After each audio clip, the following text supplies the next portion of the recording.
Okay, so this is the video for December 9th. Again, I'm still catching up on videos here. Today is December 17th, so this was a few days ago. So anyways, we still have even though that looks like a nice big uptrend, we still have the downtrend on the long-term downtrend on the euro dollar, and so this is a 5 minute chart. So if you looked at a daily chart, it wouldn't look like that, obviously. So basically, here we will come. So I usually come in the office around between 7 and 8. So I don't remember exactly when I came in that day, but around that time. So basically, we had there was like a range basically with a breakout that pulled back and then kept going up, and I'm thinking short only because of the long-term trend. Just in case I get trapped, I guess I prefer to be on the same side of the long-term trend. So basically, here we have a breakout of the range, pullback, another breakout, pullback, another breakout, and here I decided to go short. I believe it was based on this measured move here. No, it wasn't. The second trade was based on that. Yeah, so basically, just I guess because it was just betting, maybe that was a little premature for as an entry. I don't know. I might have had another reason the time I did it, to be honest. But I come in here 23.90. I think they had also been like pretty strong support at that level, resistance at that level. So I get in here at 23.90, and obviously it doesn't work out right away. Keeps going. I add a 24.1, which are two reasons to do. First of all, I always add 10 pips higher, and this happens to be a round number and a breakout of that range here, and then I take it all out at 91. So basically 10 pips on the second entry, I guess -1 on the first, so we're looking at 10 ticks on this trade basically. Then really, and I'm glad, the reason I took it out here, usually I would take it back out at break even on the first one, so 10 pips on the first. If I have to add, I usually go out 10 pips on the second and break even on the first. So the reason I didn't do that here, I got a little nervous because again, we're in a strong uptrend, we're right at the EMA, so I'm afraid it would bounce, which obviously it did. So I take out basically I take my my position out here.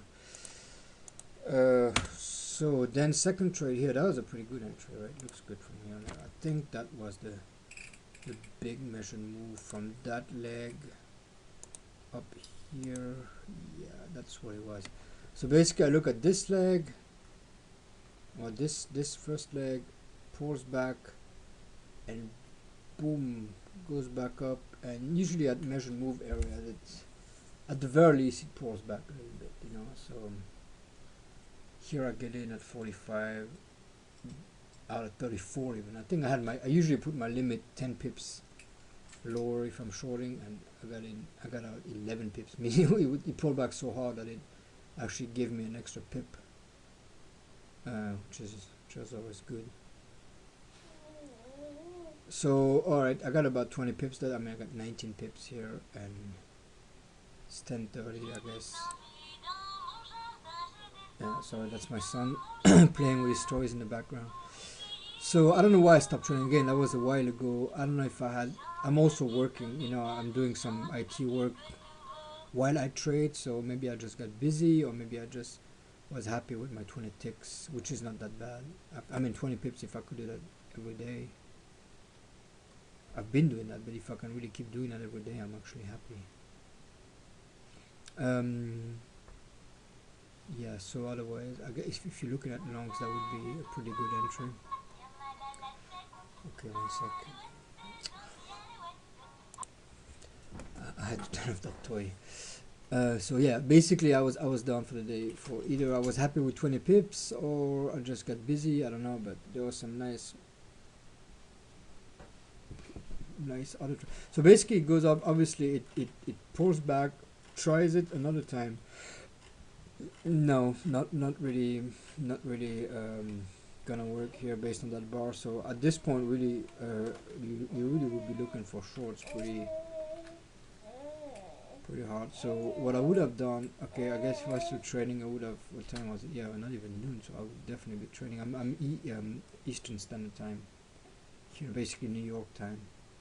So this I totally would have shorted. Basically, we have two good legs down, and then pull back to EMA. I would totally have shorted that one.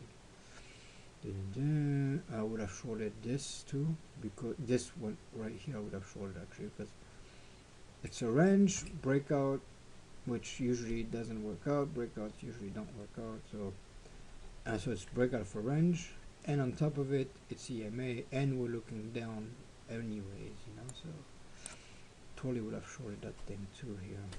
And then it's getting too late in the day. I guess this looks like a good short too, but it's kind of late in the day. I wouldn't have traded that. It's too late. I usually stop trading around 1 p.m., 1:30 p.m. when London's closed and New York is getting quieter. See, and then usually, basically, then you get that kind of stuff. That kind of stuff usually happens even earlier, typically. But anyways, yeah, pretty decent day. I mean, this I guess was a little bit too aggressive. In retrospect, that entry probably was not that good. Again, I can't really think of a reason why. Like right now, looking at the chart, I'm thinking that's a bad entry. I might have had another reason to take it at the time. Maybe there was another measure move. I might have had like. Oh, I think I know. It could have been that. So this is a range. Sometimes I do that too. I take the range. And short when it's gone, when it's broken out. So it's, I guess, yes, that's what it was. I think that's what it was. Basically, we have this range and it breaks out by as much as the range was wide. And those are pretty good trades, Like, so I got in here. And even that was 4 pips higher. So, but I think that's that was a reasoning, back then.